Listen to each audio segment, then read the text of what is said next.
Hoy, ikaw. Yung bago dyan. Ano nang ginagawa mo sa paboritong vanda ni Mommy? Huwag mong sabihing didiligan mo iyan ng marumi mong kamay. Napatigil si Nell sa akmang pag-abot sa hose ng tubig.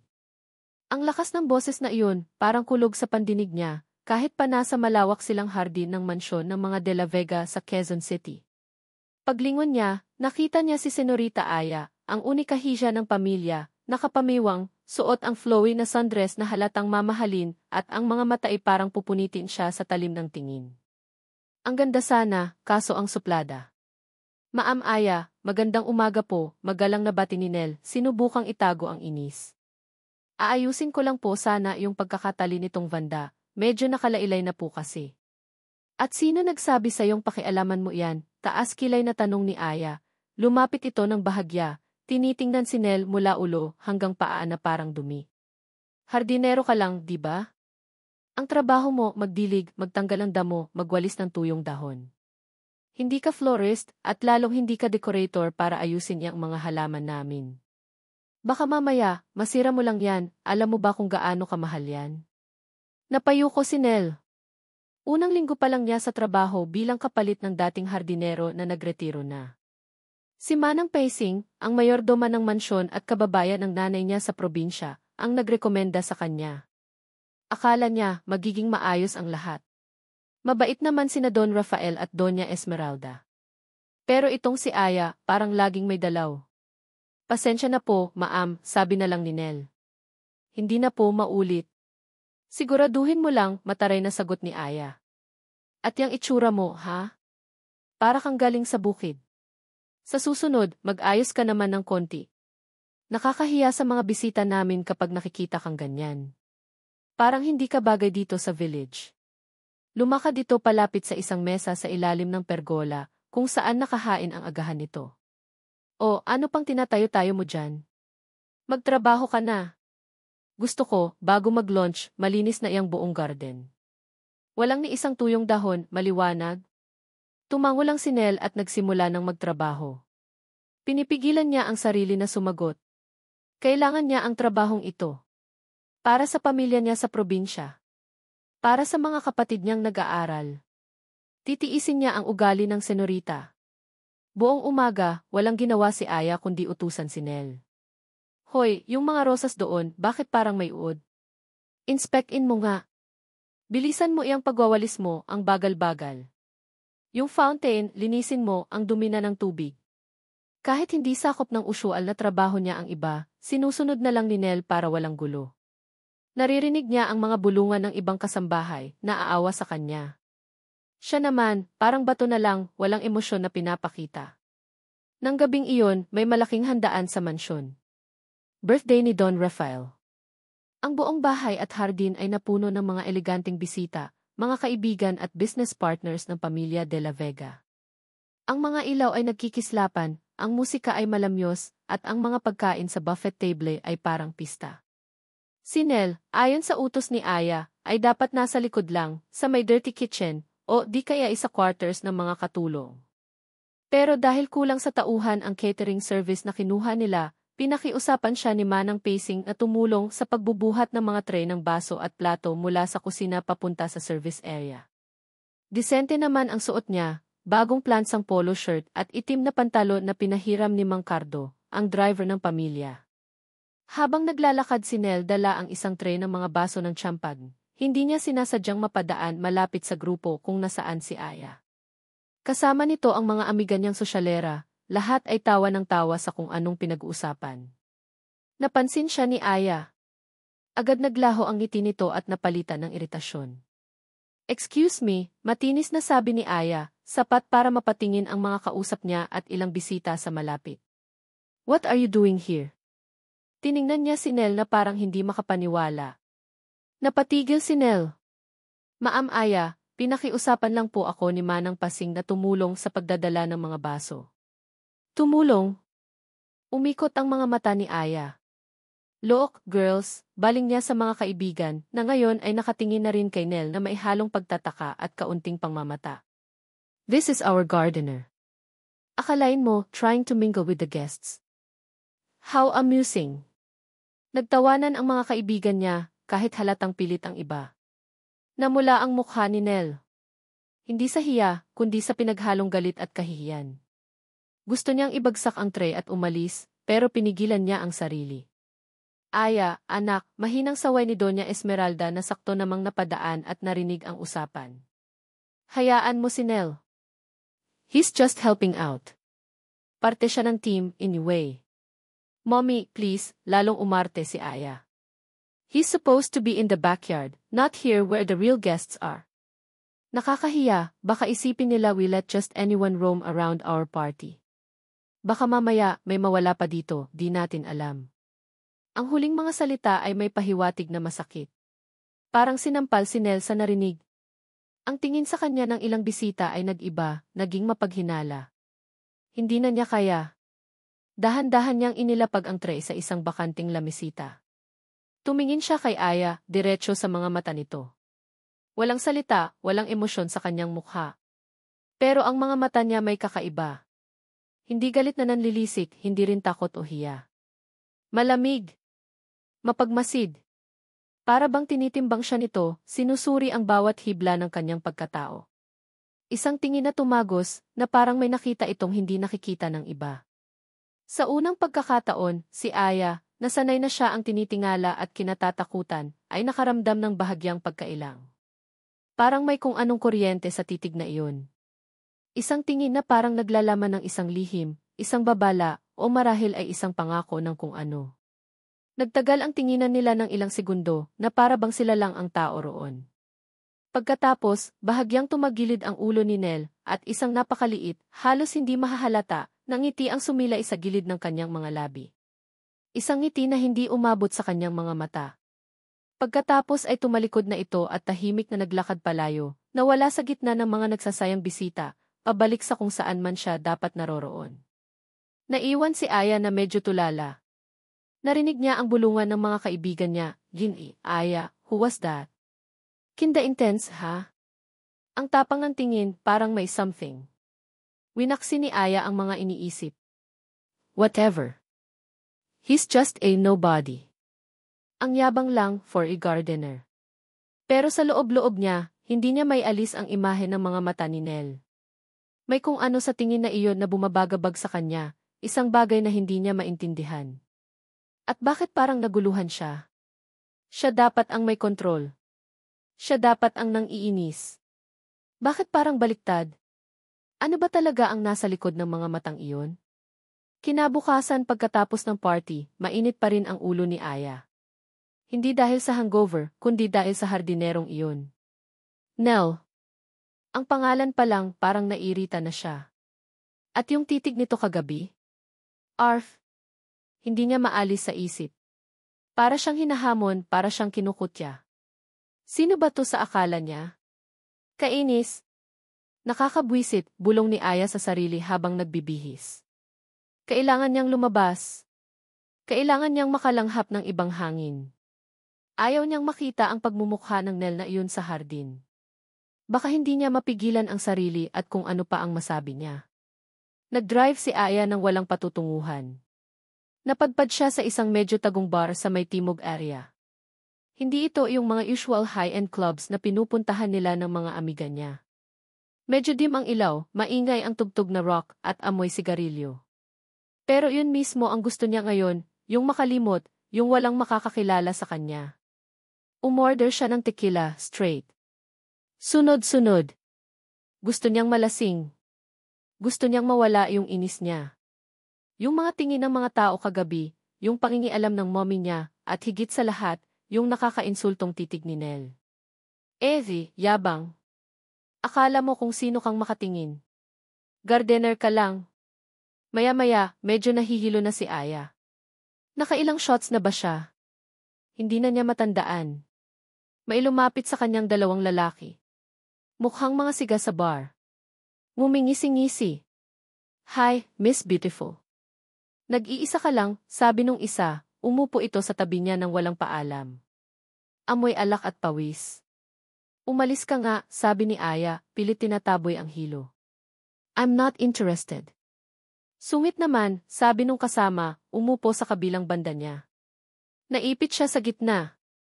Relax ka lang, miss. Gusto lang namin makipagkaibigan. I said, leave me alone, medyo pasigaw na si Aya. Nagsisimula na siyang kabahan.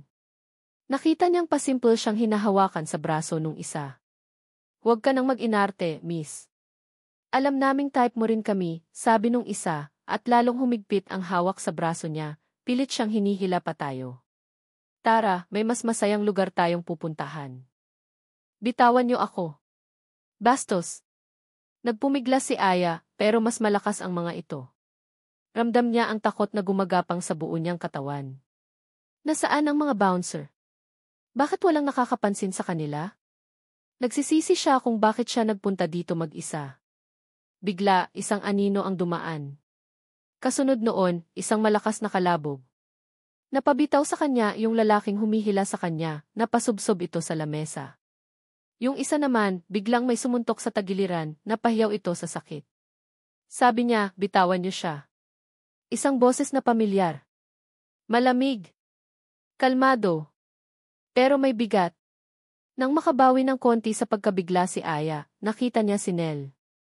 Nakatayo sa harap niya, nakaharang sa dalawang lalaki na ngayon ay galit na nakatingin dito. Paano siya napunta dito? Sino ka ba, ha? Huwag kang mangialam dito, sigaw nung isang lalaki, akmang susuntukin si Nel. Pero mabilis si Nel. Umiwas ito sa suntok at sinikmuraan ang lalaki. Napaluhod ito, hindi makahinga. Yung isa pa, susugod din sana, pero isang malakas na sipa sa tuhod mula kay Nel ang nagpatumba rito. Ang lahat ng iyon nangyari sa loob lang ng ilang segundo. Walang kasing bilis. Parang sanay na sanay. Napatanga si Aya. Ito ba yung hardinero nila? Yung tahimik lang at laging nakayuko pag inuutusan niya? Yung mukhang hindi makabasag pinggan? Ang bilis ng mga pangyayari. Parang eksena sa action movie. Get lost, malamig na sabi ni Nel sa dalawang lalaki na ngayon ay hirap nang makatayo. Or you'll deal with more than just a few bruises. May diin ang bawat salita niya, sapat para maramdaman ang dalawa na hindi siya nagbibiro. Takot na takot, nagmamadaling tumayo ang dalawang lalaki, humihingal at inaalalayan ang isa't isa, at mabilis na nawala sa dilim ng bar. Doon lang nagsidatingan ang mga bouncer ng bar, nagtatanong kung ano ang nangyari. Si Nel, parang walang nangyari, humarap kay Aya. Nakakunot ang noo nito, tinitingnan siya mula ulo hanggang paa. Okay ka lang, Ma'am Aya, tanong niya, ang boses ay bumalik sa dati nitong tono, magalang, pero may bakas pa rin ng kung ano. Hindi makasagot si Aya. Nanginginig pa rin ang mga tuhod niya. Tumango lang siya ng bahagya. Tara na po, sabi ni Nel. Hinawakan siya nito sa braso, pero marahan lang para alalayan. Ihahatid ko na po kayo sa sasakyan niyo. Nang makalabas sila ng bar, doon lang napansin ni Aya na umuulan na pala. Malakas. Walang dalang payong si Nel, at siya naman ay iniwan ang payong sa kotse. Ang sasakyan niya ay medyo malayo pa ang parking. Dito muna tayo, ma'am, sabi ni Nel, hinila siya nito papunta sa silong ng isang saradong tindahan. Ang lakas ng buhos ng ulan parang ibinubuhos ang langit. Tahimik lang sila pareho. Ang maririnig lang ay ang lagaslas ng ulan sa yero at ang malalayong ugong ng mga sasakyan. Si Aya, nakasandal sa pader, pilit pinapakalma ang sarili.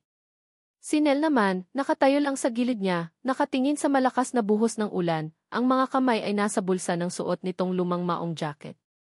Napatingin si Aya kay Nel. Sa dilim-dilim ng gabi, naaaninag lang ng kaunting liwanag mula sa poste sa kabilang kalsada ang gilid ng mukha nito. Ang panga nito ay matigas, ang mga labi ay manipis at seryoso. Hindi ito ang hardinerong inaapi-api niya sa umaga. Iba ito. Mapanganib.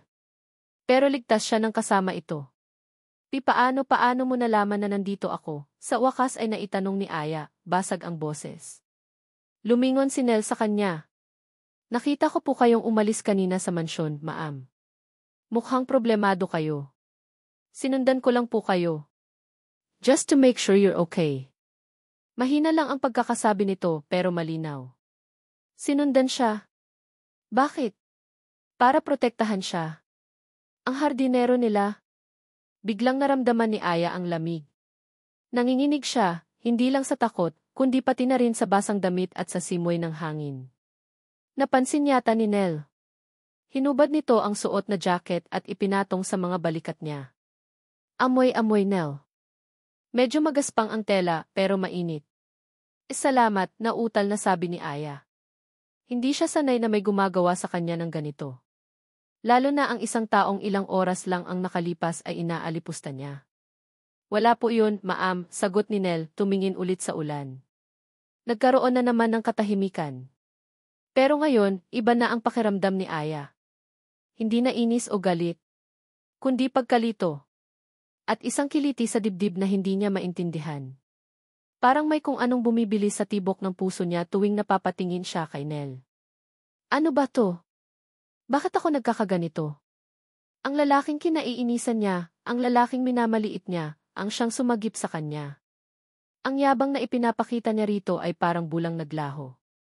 Napalitan ng isang pakiramdam na hindi niya pa naramdaman dati para sa kahit sino. Gulat. Pero may kasama pang iba. Kilig. Impossible.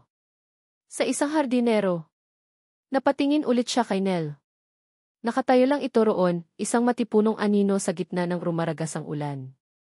Simple lang ang ayos. Pero may dating. May something. Tumila na ng kaunti ang ulan. Tara na po, Ma'am Aya. Ihahatid ko na kayo sa kotse niyo bago pa kayo tuluyang magkasakit, sabi ni Nell, bahagyang umiti. Yung ngiti na iyon, kahit maliit lang, parang nagbigay ng kakaibang init sa nanlalamig niyang katawan. Sumunod lang si Aya. Habang naglalakad sila papunta sa kotse niya, hindi niya maiwasang isipin ang mga nangyari. Ang tapang ni Nell. Ang pag-aalala nito. Ang jacket nito na suot niya ngayon. Pagdating nila sa kotse, binuksan ni Nell ang pinto para sa kanya. Mag-iingat po kayo sa pagmamaneho, ma'am. Bago pumasok si Aya, napahinto siya. Tiningnan niya si Nell. Nelly. Po, ma'am? Salamat ulit. For everything. Tumango lang si Nell. Isinara nito ang pinto nang makapasok na si Aya. Hinintay pa nito na makaandar ang sasakyan niya bago ito tumalikod at naglakad palayo sa ilalim ng ambon na wala sa dilim. Habang nagmamaneho pa uwi si Aya, gulong-gulo ang isip niya. Ang imahe ni Nell, lumalaban para sa kanya, ang amoy ng jacket nito, ang titig nito lahat, yun ay naglalaro sa isip niya. Sino ba talaga si Nell? At bakit parang may kung anong nagbago sa puso niya para dito? Hindi niya dapat maramdaman to, isa lang siyang hamak na hardinero. Pero ang puso niya may ibang sinasabi. Ang gabing ito, siguradong hindi niya malilimutan. At ang tingin niya kay Nell, siguradong hindi na magiging katulad ng dati. Ilang araw ang lumipas matapos ang insidente sa bar. Si Aya, hindi na kasing sungit kay Nell. Medyo. Paminsan-minsan, nahuhuli niya ang sarili niyang nakatingin dito habang nagtatrabaho ito sa hardin. Napapansin niya ang bawat galaw nito, ang pagtulo ng pawis sa noo nito, ang pagiging metikuloso nito sa mga halaman, ang mga braso nitong halatang malakas. At tuwing magkakasalubong ang mga mata nila, umiiwas agad si Aya, namumula ang pisngi. Ano ba tong nangyayari sa akin? Nababaliw na yata ako. Si Nell naman, tahimik pa rin. Magalang. Ginagawa ang trabaho niya. Pero paminsan-minsan, kapag hindi nakatingin si Aya, sinusulyapan niya ito. May kung anong kakaibang kinang sa mga mata niya na hindi maintindihan ni Aya. Parang may lungkot, pero may determinasyon din.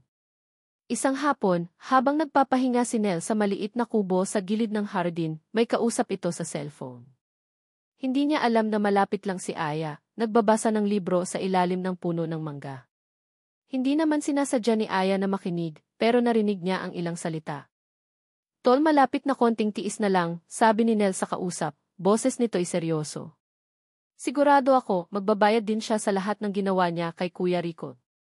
Kuya Rico? Sino si Rico? At ano ang babayaran ni Aya? Biglang kinabahan si Aya. Anong ibig sabihin ni Nell? Mabilis na tumayo si Aya, sinubukang huwag gumawa ng ingay at lumayo. Gulong-gulo ang isip niya. Rico. Rico.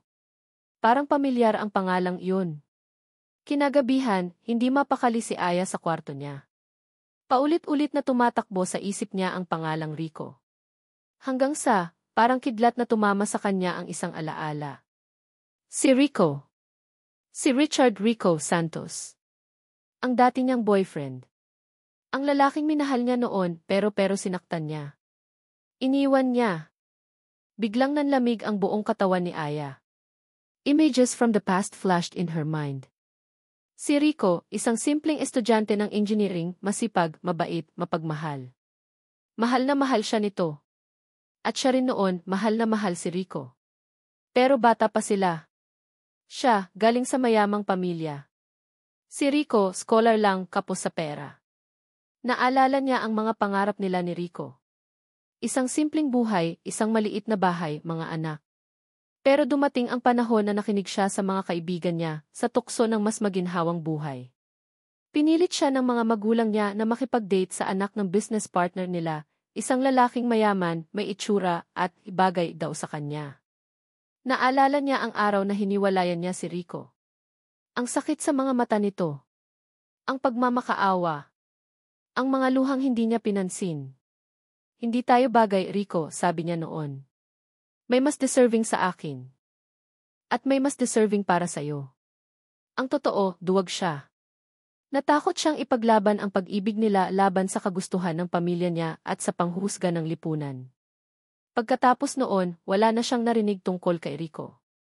Para siyang bulang naglaho. Sinubukan niyang kalimutan ang lahat, ibinaon sa limot ang sakit na idinulot niya. Pero ngayon, Kuya Rico, ang mga salita ni Nel. Posible kaya? Samantala, si Nel, pagkatapos ng tawag, ay napatingin sa mansyon ng mga De La Vega. Sa bintana ng kwarto ni Aya. Sumilay ang galit sa kanyang mga mata. Kinuha niya ang pitaka niya, at mula roon ay kinuha ang isang kupas na litrato. Dalawang batang lalaki, masayang magkaakbay. Siya at ang Kuya Rico niya. Kuya, konting panahon na lang. Makakaganti rin tayo sa babaeng yun. Sa sakit na idinulot niya sa'yo. Hindi ako titigil hanggat hindi niya maranasan ang naranasan mo. Sa isip ni Nel, sariwa pa ang lahat.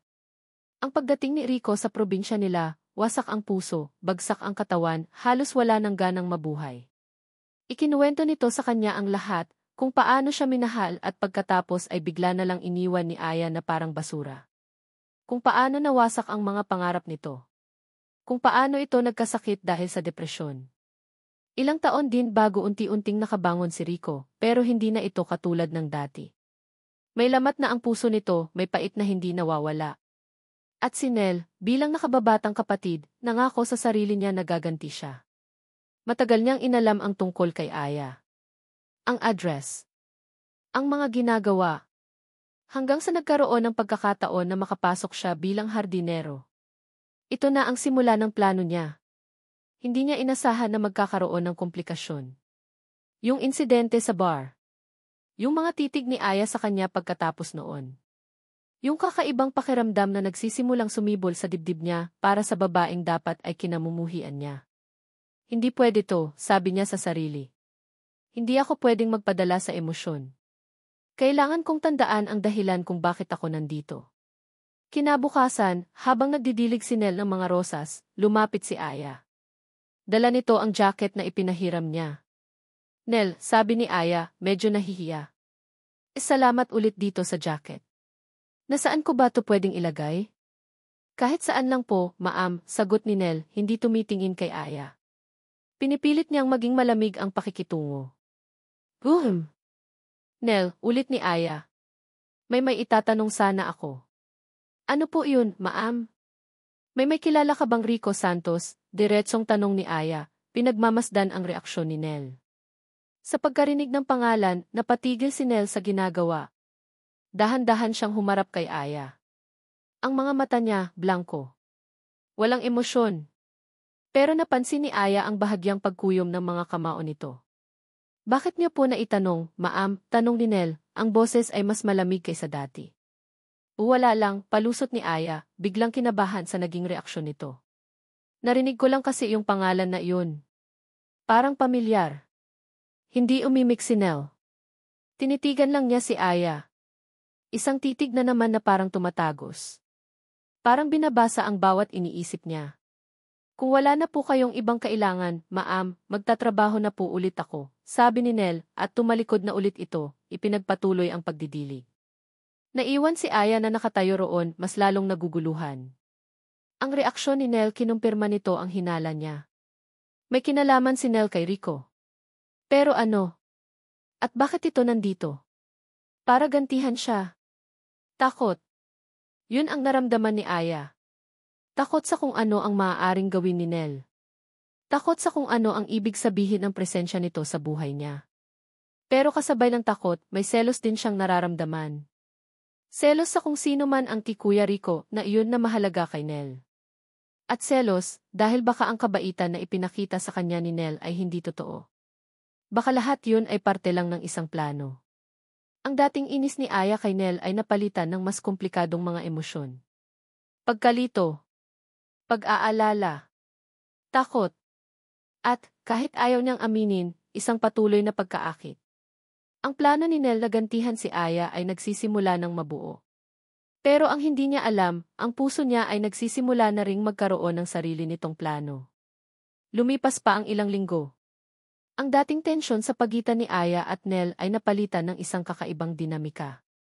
Si Aya, mas madalas nang humingiti kay Nell, minsan ay nagdadala pa ng merienda para dito. Nag-uusap na sila tungkol sa mga halaman, sa panahon, sa mga simpleng bagay. Hindi na niya ito tinatawag na Tihoy, hardinero, kundi Nell. At si Nell, kahit pilit na pinapanatili ang distansya, ay hindi maiwasang mapangiti paminsan-minsan sa mga kilos ni Aya. Ang takot at hinala ni Aya tungkol kay Rico ay pansamantalang naisantabi. Mas nangingibabaw ang nararamdaman niyang pagkaakit kay Nell. Ang pagiging misteryoso nito, ang tahimik nitong lakas, ang mga mata nitong nangungusap kahit walang sinasabi, lahat yun ay humahatak sa kanya. Natagpuan niya ang sarili na laging naghahanap ng dahilan para makita ito, makausap, o kahit masulyapan lang.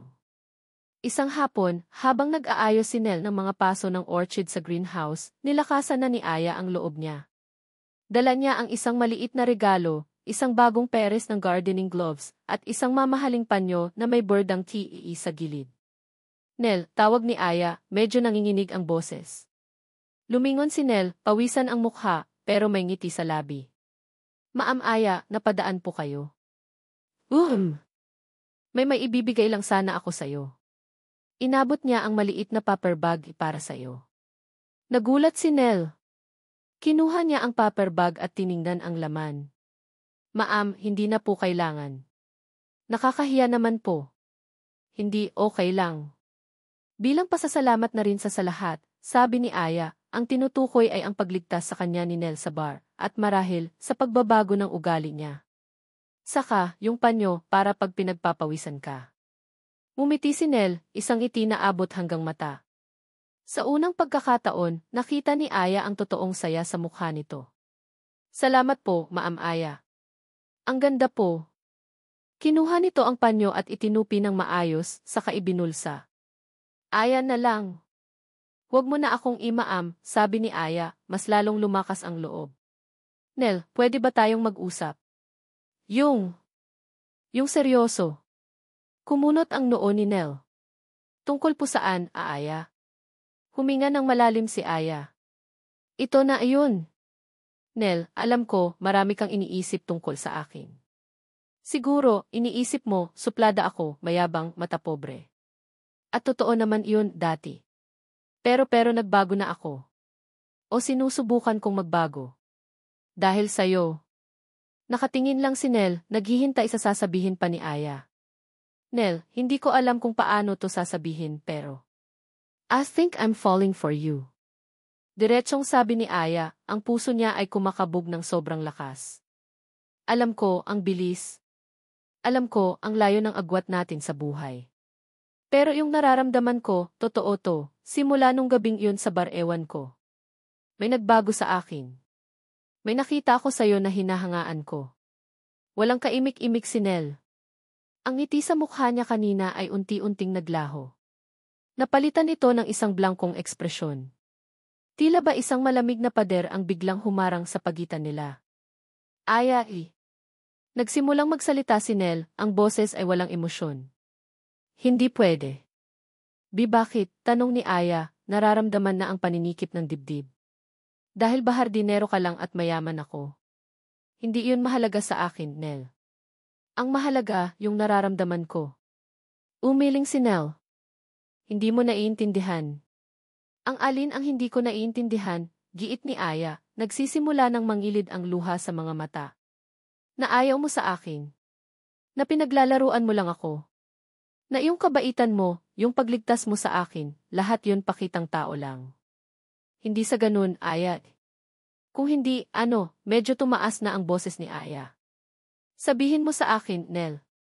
Kasi nahihirapan na ako. Akala ko may something na rin sa iyo para sa akin. Yung mga tingin mo, yung mga ngiti mo. Akala ko totoo yun. Tumalikod si Nel. Ayaw niyang makita ni Aya ang sakit na gumuguhit sa mukha niya. Ang plano niya nasisira na. Ang galit na dapat niyang nararamdaman para kay Aya ay nahahaluan na ng ibang emosyon.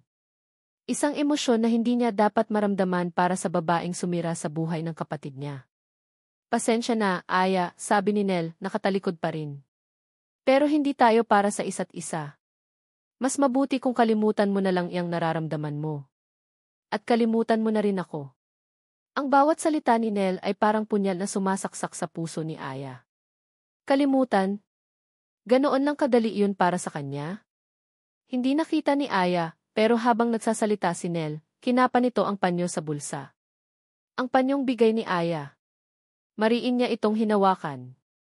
Gusto niyang sabihin kay Aya ang totoo.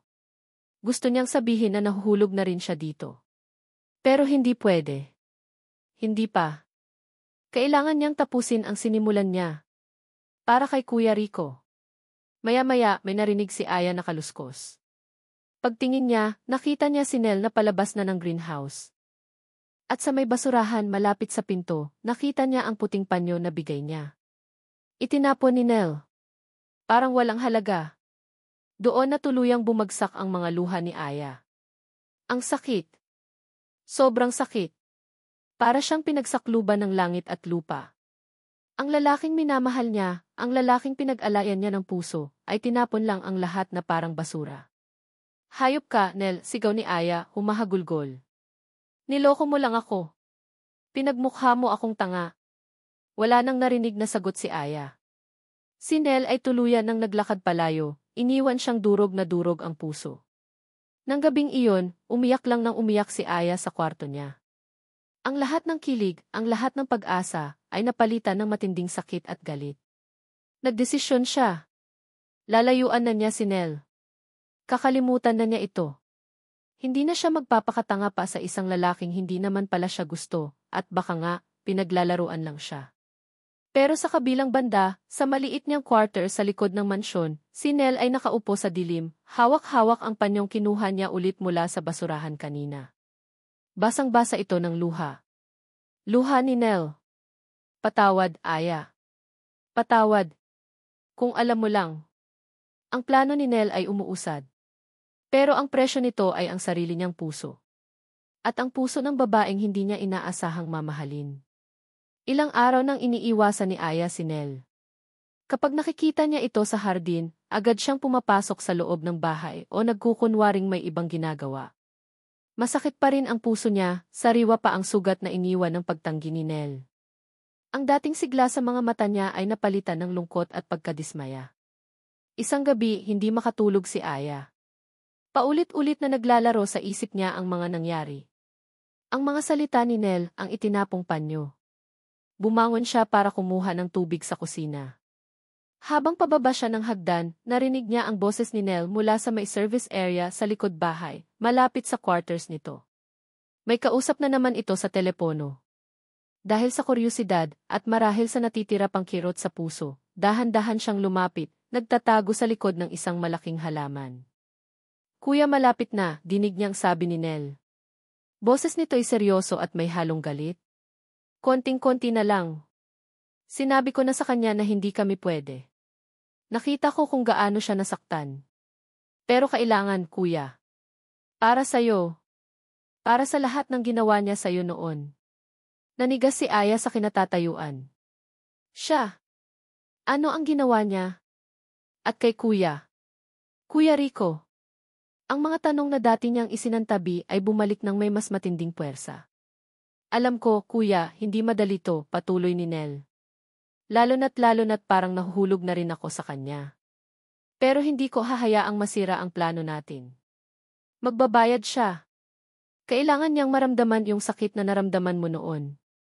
Yung pakiramdam na parang basura ka lang na itinapon. Ang mga salita ni Nel ay parang mga dagang humahampas sa dibdib ni Aya. Nahuhulog na rin siya sa akin. Pero plano? Ano ng plano? Biglang, parang isang malinaw na pelikula, nag-flashback sa isip ni Aya ang lahat ng alaala niya tungkol kay Rico. Ang pagmamahalan nila, ang mga pangarap, ang masakit na paghihiwalay. Naalala niya ang mukha ni Rico noong huli silang nagkita, puno ng sakit, ng pagtataka, ng pakiusap. Naalala niya ang mga sulat nito na hindi niya sinagot, ang mga tawag na hindi niya tinanggap. Naalala niya kung paano niya ito basta na lang tinalikuran para sa mas komportabling buhay, para sa image na gusto ng pamilya niya. Diyos ko, anong nagawa ko? Ang sakit na naramdaman niya noong tinanggihan siya ni Nel ay walang-wala kumpara sa sakit at guilt na nararamdaman niya ngayon. Ang lalaking minahal niya noon, si Rico, ay kapatid pala ni Nel. At si Nel, ang lalaking minamahal niya ngayon, ay nandito para gantihan siya. Hindi na napigilan ni Aya ang sarili. Lumabas siya mula sa pinagtataguan. Gulat na gulat si Nel nang makita siya. Agad nitong ibinaba ang telepono. Aayad. Nautal na sabi ni Nel, namumutla. Anong ginagawa mo dito? Narinig ko ang lahat, Nel, sabi ni Aya, ang boses ay nanginginig, ang mga luha ay nagsisimula ng mamuo sa kanyang mga mata. Si Rico, si Richard Santos, kapatid mo siya. Hindi makasagot si Nel. Nakayuko lang ito, hindi makatingin kay Aya. Ang katahimikan nito ay sapat ng kumpirmasyon. Kaya ka nandito, patuloy ni Aya, ang boses ay puno ng sakit at hindi makapaniwala. Para gantihan ako. Para saktan ako, tulad ng ginawa ko sa kapatid mo noon. Tumingin si Nel kay Aya, ang mga mata nito ay puno ng iba't ibang emosyon, galit, sakit, pagsisisi. Mahinang sagot niya. Yun ang plano ko. Yun ang dahilan kung bakit ako pumasok dito bilang hardinero. Para mapalapit sa'yo, para paibigin ka, tapos iiwan din kita. Para maramdaman mo kung gaano kasakit ang ginawa mo kay kuya. Bumagsak ang mga luha ni Aya. Ang katotohanan ay mas masakit pa kaysa sa inaakala niya. Pero yung sinabi mo kanina na nahuhulog ka na rin sa akin, totoo ba yun, Nel? Nag-iwas ng tingin si Nel. Hindi yun mahalaga. Ang mahalaga, nagtagumpay ako sa plano ko. Nasaktan kita. At sana, na-realize mo kung gaano kalaki ang kasalanan mo sa kapatid ko. Mahalaga yun sa akin, Nel, sigaw ni Aya, humahagulgol na. Kasi kung totoo yun, ibig sabihin, pareho lang tayong nasasaktan ngayon. Pareho lang tayong biktima ng nakaraan. Huwag mong ikumpara ang sarili mo sa kuya ko, galit na sabi ni Nel. Hindi mo alam kung anong pinagdaanan niya dahil sa'yo. Halos mamatay siya sa depresyon. Nawalan siya ng gana sa buhay. Lahat ng iyon dahil sa'yo, Aya. Dahil sa pagiging makasarili mo. Bawat salita ni Nel ay parang latigo na humahaplit sa puso ni Aya. Alam niyang totoo ang lahat ng sinasabi nito. Ang guilt na matagal na niyang ibinaon ay sumabog na parang bulkan. Patawarin mo ako, Nel, umiiyak na sabi ni Aya. Patawarin mo ako sa nagawa ko kay Rico. Kung maibabalik ko lang ang panahon, hindi ko sana siya sinaktan. Bata pa ako noon, duwag, nagpadala sa pressure. Pero pinagsisisihan ko yun. Araw-araw. Tinitigan ni Nel si Aya, ang galit sa mga mata nito ay unti-unting napapalitan ng awa. Pagkalito. Umalis ka na, Nel, sabi ni Aya, pinupunasan ang mga luha niya, kahit patuloy pa rin itong dumadaloy. Umalis ka na sa pamamahay na to, tapos na ang plano mo, di ba? Nakuha mo na ang gusto mo. Nasaktan mo na ako. Sige na, umalis ka na bago pa mas lalo akong masaktan. Walang sinabi si Nel. Nakatayo lang ito roon, nakatingin kay Aya. Ang dating determinasyon sa mukha niya ay napalitan ng pag-aalinlangan. Sabi ko, umalis ka na, sigaw ni Aya, itinuturo ang gate. Ayoko nang makita pa ang pagmumukha mo. Sinungaling ka. Manloloko. Tumalikod si Nel, dahan-dahang naglakad palayo. Bawat hakbang niya ay parang ang bigat-bigat. Bago siya tuluyang lumabas ng gate, lumingon siya ulit kay Aya. May gusto siyang sabihin, pero walang salitang lumabas sa bibig niya. Pagkatapos ay tuluyan na siyang nawala sa dilim ng gabi. Naiwan si Aya na nakaluhod sa lupa, humahagulgol. Ang puso niya ay basag na basag. Ang pag-ibig na inakala niyang magiging simula ng kaligayahan niya ay naging dahilan pala ng pinakamatinding sakit na naramdaman niya. Ang katotohanan ay lumitaw na at ito'y masakit.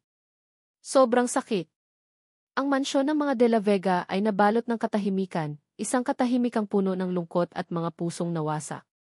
Lumipas ang ilang buwan. Ang hardin ng mga De La Vega ay hindi na kasing sigla ng dati. Namimiss nito ang dating hardinero. At si Aya mas lalo. Araw-araw, ang anino ni Nel ay sumusulpot sa isip niya. Ang mga ngiti nito, ang mga titig, kahit ang sakit na idinulot nito, lahat ay malinaw pa rin.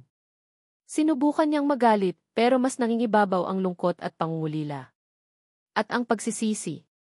Pagsisisi sa nagawa niya kay Rico, at pagsisisi dahil hinayaan niyang umalis si Nel nang hindi man lang niya nasabi kung gaano ito kahalaga sa kanya, sa kabila ng lahat.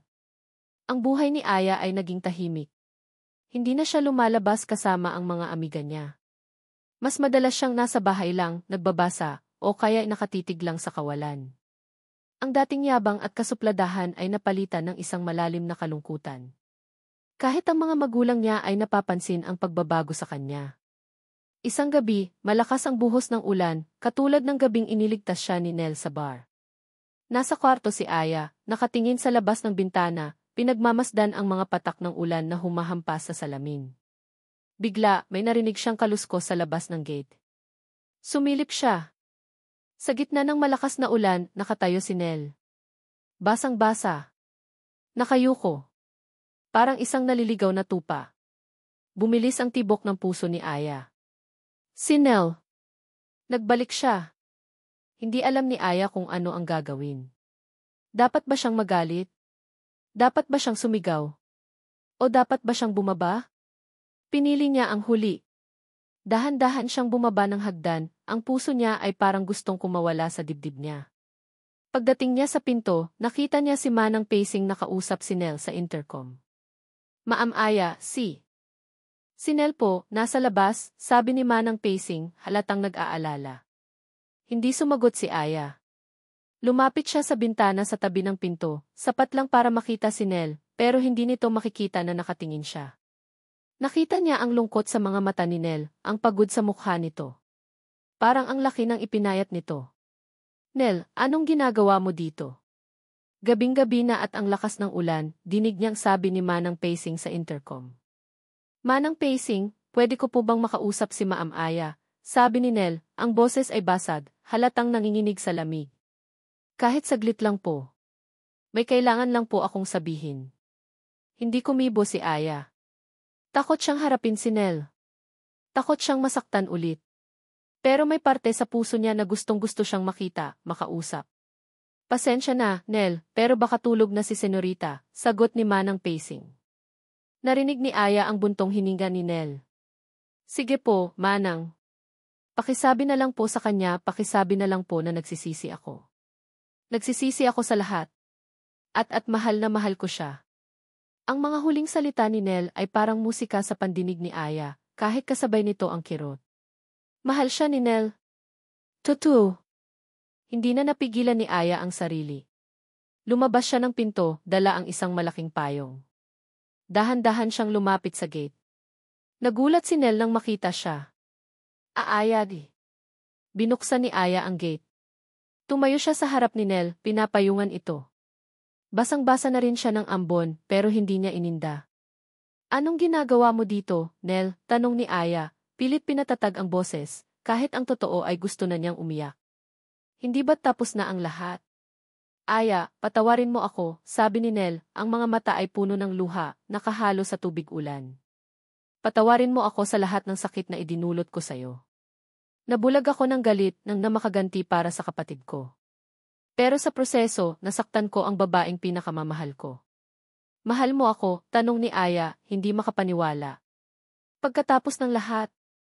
Pagkatapos mong sabihin na pakitang tao lang ang lahat. Hindi totoo yun, Aya, umiiling na sabi ni Nell. Mula pa lang noong una kitang makita, may kakaiba na akong naramdaman.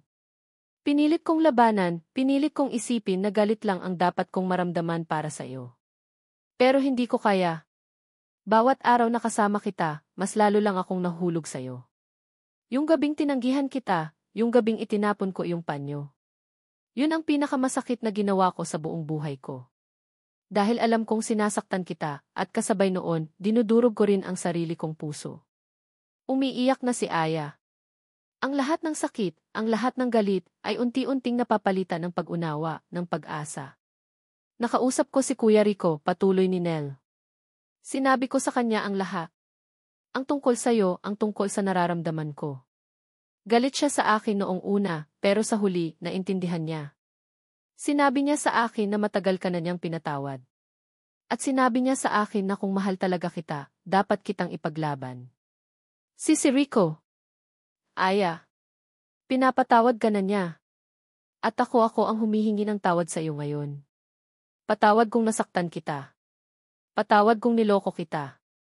Pero maniwala ka, Aya, ang pagmamahal ko sa iyo, yun ang pinakatotoo sa lahat.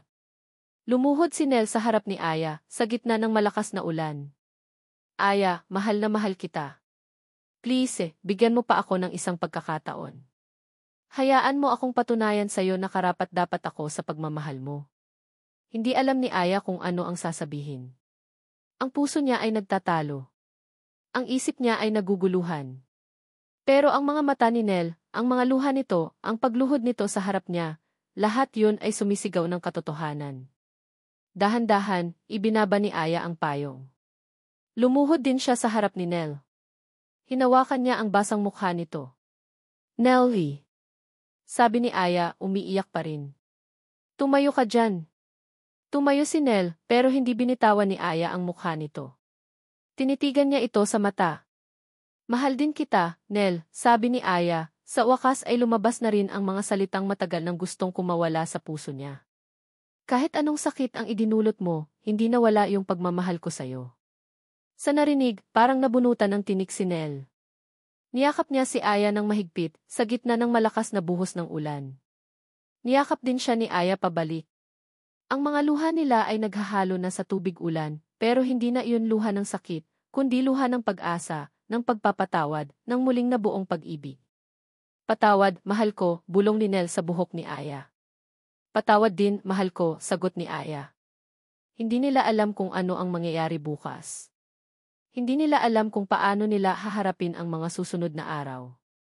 Ang sigurado lang nila, sa pagkakataong iyon, sa gitna ng malakas na ulan, ay mahal nila ang isa't isa. At yun ang pinakamahalaga. Ang pag-ibig na sinubok ng nakaraan, ng galit, at ng kasinungalingan, ay muling nabuhay, mas matatag, mas totoo.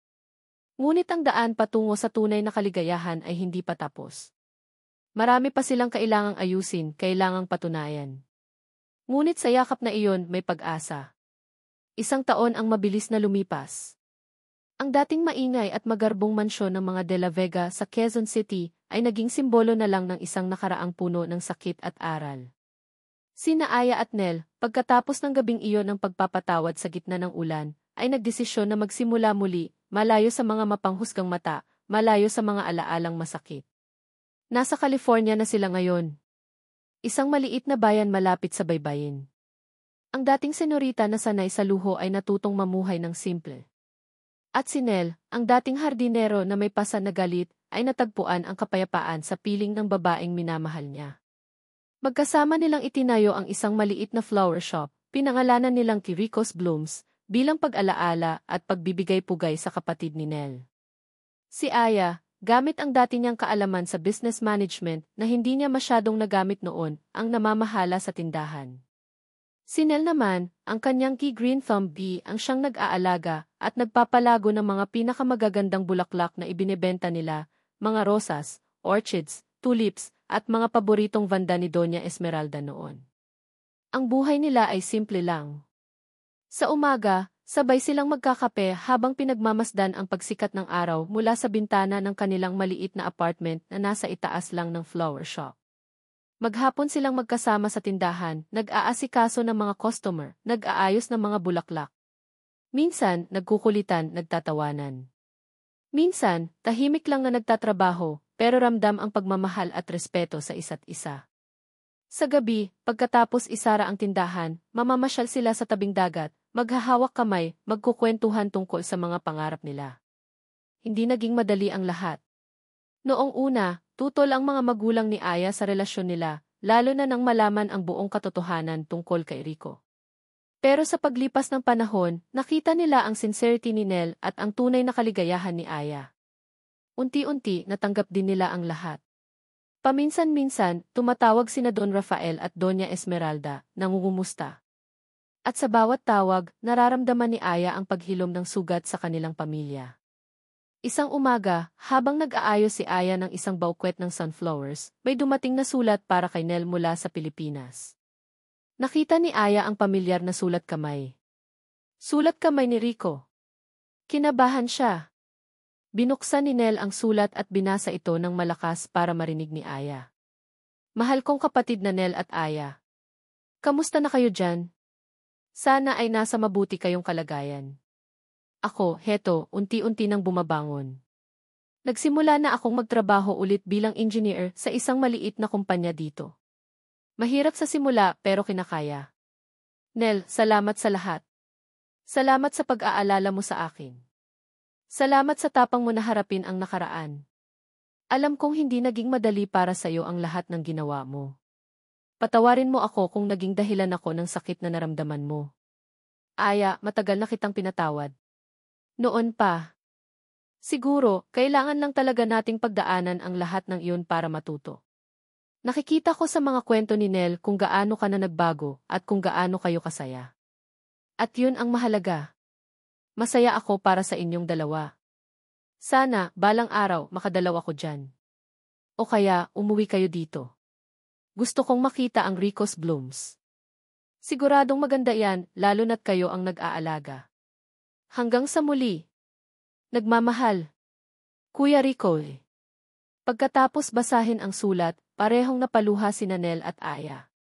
Luha ng saya, ng pasasalamat, ng tuluyang paghilom. Ang bigat na matagal na nilang pinapasan ay tuluyan ng nawala. Ang basbas ni Rico ang siyang kumumpleto sa kanilang bagong simula.